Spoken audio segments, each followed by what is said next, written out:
Dorpidon released the 10th episode of It's Time for the Called Never End. Unfortunately, the text Never End appeared at the end of the 10 o'clock trailer, meaning this episode is the first episode with its name leaked. When the name of Teapot Twin was leaked, I thought it was going to be the text of the thumbnail of the episode, not the episode's name. I actually thought it was a thumbnail leak, and I was desperately hoping it wasn't. I was actually wrong about it being the first episode to have a trailer, because episode 9 had a trailer as well. The trailer was for some reason called Theater Release Date, and it unfortunately revealed that It's Time for the 10 o'clock was It's Time for this first theatrical release. I hope it'll be the only one in this show. The thumbnail contains Clock as he's transforming into his object counterpart, which fans have collectively called Lucas for some reason. The episode lasts 28 minutes and 46 seconds, which is way longer than It's Time for the 9 o'clock, making this episode as the longest episode of It's Time for the on record. The episode started with a warning, and then an intro which led to the polka dot dimension. The object clock appeared for the first time out of the singer and spoke his first words at the 36-second mark. The day was revealed to be August 14 of an unknown year, indirectly and then later directly. Everyone was shown to have died, probably last episode, and were revived by a telephone character. The elimination time doesn't start, but the voting results are steadily revealed anyway, meaning TI-30 is somehow eliminated. The voting results being revealed was too subtle for me to notice, but I didn't even know. The contest time starts after 9 minutes and 25 seconds. The 10th contest is to get something for Clock's birthday. The contest will end by 10:45. Clock reinstates teams even though it's the final four. Clock doesn't change his mind and arranges the teams anyway. When Clock asked everyone if they want to name their teams, everybody said no, but Words with Friends Style accepted. After Clock ran off crying after the challenge started,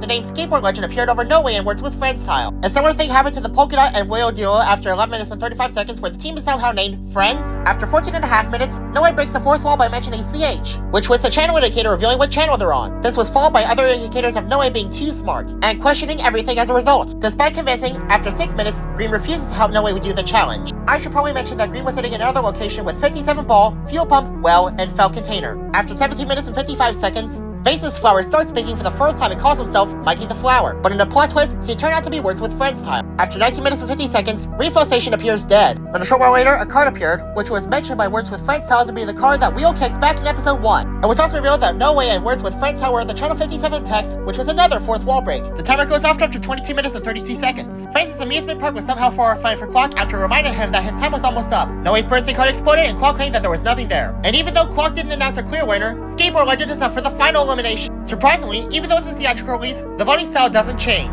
TI-30 was revealed to have traveled to Channel 58. No Way, Clock, 57 Ball, and Projector were voiced by Dorpidon. Polka Dot, Green, and Whiteberry were voiced by Nova Scotia. Words with Friends style, Wheel, and Fell Container were voiced by IFAF17. Lucas was voiced by JR Rack. Mars Rover was voiced by Peter Roulette. Fuel Pump was voiced by Freshie VO. Well was voiced by Autumn Retro. Doom Buggy was voiced by El Madbro. House was voiced by Prod, with special thanks to Mations Bomb for some reason. Stardy was voiced by St. Octon. Envy and Shrimpy was voiced by Avacon. Mikey was voiced by Penny Friendly. Squeezy was voiced by Luku Nami. Breezy was voiced by Alpha Rambo. Oil Pasta was voiced by Axanatic. A sample voice clip of Fridge DJ was voiced by Stephen Lamb. Lucas is in the singer again, along with a possible precursor to episode 1, where a Feather Pen won the